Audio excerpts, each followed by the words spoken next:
بات یہ ہے کہ یہ جو آپ کا پروگرام دنیا دیکھتی ہے وہ میں بتاؤں آپ کو کہ یہ چیزیں جو ہے نا یہ فگر وغیرہ اس میں یہ لوگوں کی زیادہ دلچسپی نہیں ہوتی. لوگ بیچارے جو ہیں وہ مہنگائی اور بے روزگاری بخدا صرف یہ دیکھتے ہیں. ان کو اس سے کوئی غرض نہیں ہے کہ کرنٹ اکاؤنٹ ڈیفیسٹ کتنا ہے اور ٹریڈ ڈیفیسٹ کتنا ہے. It matters a lot. It does matter a lot. لیکن لوگ دیکھتے ہیں کہ مہنگائی اس وقت مہنگائی اور ان امپلائمنٹ ہوئی ہے وہ اس لیے ہوئی ہے کہ ان سے کرنٹ اکاؤنٹ ڈیفیسٹ سنبھالا نہیں گیا. اچھا ان کے پاس اسٹریٹجی نہیں تھی اس کو جب عام آدمی دیکھتا ہے آپ نے اکانومی بھی تو بٹھائی ہے نا, گروتھ ریٹ بھی تو آپ کیا, ان امپلائمنٹ بڑھائی ہے آپ نے, پاورٹی بڑھائی ہے آپ نے.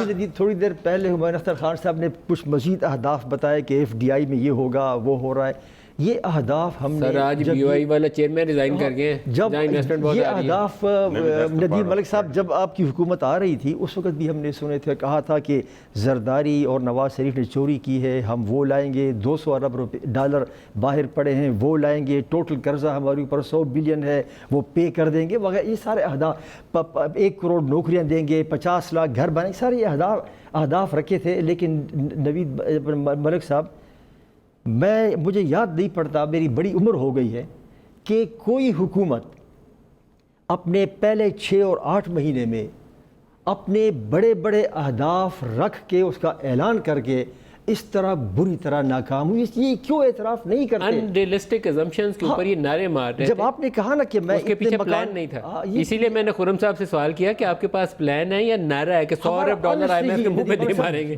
There was no plan behind it. جب حکومت آ رہی تھی تو ہم آپس میں جب برین سٹارمنگ کر رہے تھے تو ہم سوچ رہے تھے کہ یار انہوں نے اپنا پلان بنایا ہوگا, اسد عمر صاحب نے ضرور کوئی فارمولہ دیا ہوگا. آپ کو نظر آئے گا انشاءاللہ. ابھی آئے گا, 8 مہینے گزر گئے, 8 مہینے گزر گئے, روپیہ ڈالر 160 تک چلا گیا, 8 مہینے گزر گئے, لوگ نوکریوں سے نکل گئے, بے روزگاری بڑھ گئی ہے.